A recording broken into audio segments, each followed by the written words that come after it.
Welcome to ambition CTET channel. आज मैं आपको सबसे बड़े लेव सिमकोविच वाइगोत्स्की मनोवैज्ञानिक के बारे में बताऊंगी।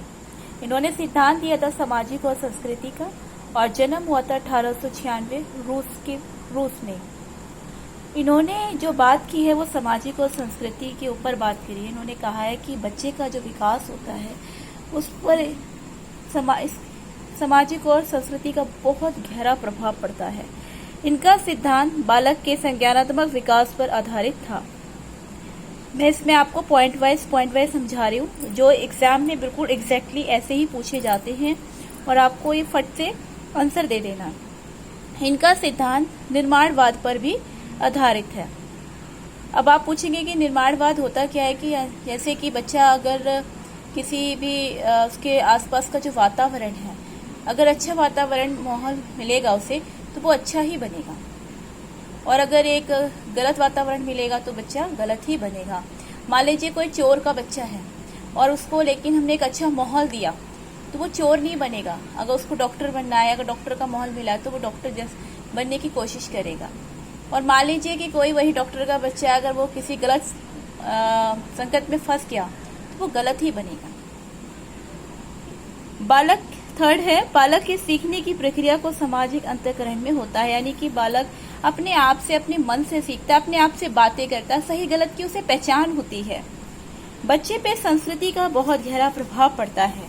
मान लीजिए हमारे यहाँ के बच्चे चाहे कितने भी जिसे कहते हैं मॉडर्न हो जाए, लेकिन मंदिर को देख के उनके गर्दन झुकी जाती है, यानी कि हमारी संस्कृति, हमारा कल्चर है, हमारा प्रभाव है ये। फिर है, उन्होंने बोला था, कहा कि बालक में बुनियादी क्षमता और मेमोरी बच्चे में पहले से ही होती है, यानी कि जो बच्चा पैदा होता है उसके अंदर बुनियादी क्षमताएं, जो बेसिक नीड्स होती हैं, बेसिक और मेमोरी बच्चे में पहले से ही होती है, उसे पता होता है।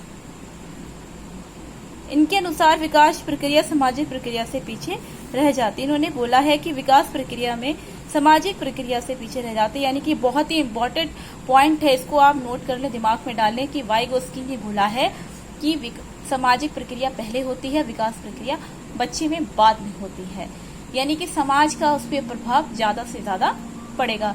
और यही पियाजे ने उल्टा बोला है। पियाजे ने बोला विकास प्रक्रिया सबसे पहले होती है, सामाजिकता बच्चे में बाद में आती है। फिर नेक्स्ट है,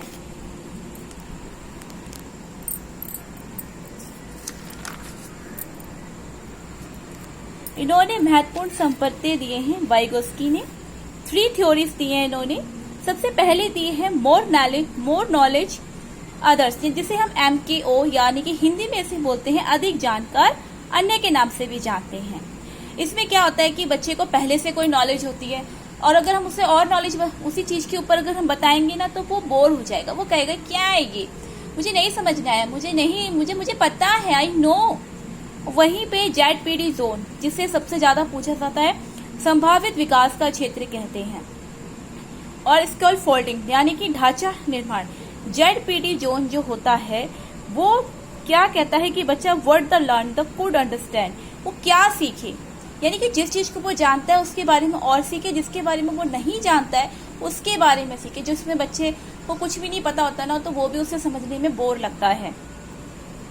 देखिए ये ZPD का आपको दिखाया गया है, मैंने बनाया है यहाँ पे, विकास का क्षेत्र है। तो पहले ZPD जो है बीच का क्षेत्र होता है, what the learner could understand, यानी कि वो क्या सीखे, क्या समझना चाहता है। अगर वो MQ में जाता है, जैसे what the learner, it is not ready, do not teach, too difficult, उसे नहीं पता होता है कि वो क्या सीख रहा है और क्या नहीं सीख रहा है। उसके बाद उसके ZPD जो जोन होता है वो बीच का निर्माण होता है। फिर बीच में आता है what the learning already, no more, do not teach, too boring, यानी कि वो जो पहले से जानता है वो उसे पहले से जो जानता है वो उसे पढ़ना पसंद नहीं करेगा। सबसे ज्यादा इम्पोर्टेंट चीज है हमारी ZPD जोन। इसको आपको सबसे ज्यादा बारीकी से समझने के लिए ZPD जोन के ऊपर पूरा का पूरा चैप्टर अलग से होता है। फिर आता है हमारा स्केल फोल्डिंग, यानी कि ढांचा निर्माण बोलते हैं जिसे हम। इसमें क्या होता है, बच्चा किसी समस्या के समाधान के लिए किसी वयस्क तथा साथी के मार्गदर्शन की उपस्थिति में काम करता है, उसे स्केल फोल्डिंग कहते हैं। इसमें बच्चा क्या करता है, अगर हम बच्चे की पूरी मदद कर देंगे तो वो स्केल फोल्डिंग नहीं कहलाएगा। हम सिर्फ उसको निर्देश देंगे, डायरेक्शन देंगे कि बच्चे इसको इस काम को ऐसे करना है, इसलिए इसे पूरा करते वो भी ढांचा निर्माण नहीं बोला जाता है। फिर है बच्चे की निराशा को भी कम करना, स्केल फोल्डिंग कहलाता है। यानी कि बच्चे को हमने बता दिया, वो निराश हो रहा है, उससे काम नहीं हो रहा है, अगर हमने उसकी थोड़ी सी हेल्प कर दी, पूरी हेल्प नहीं करनी है, थोड़ी सी हेल्प करनी है, जिससे वो समझ जाए, उसकी निराशा कम हो जाए। आज के लिए इतना ही काफी है। थैंक यू, धन्यवाद।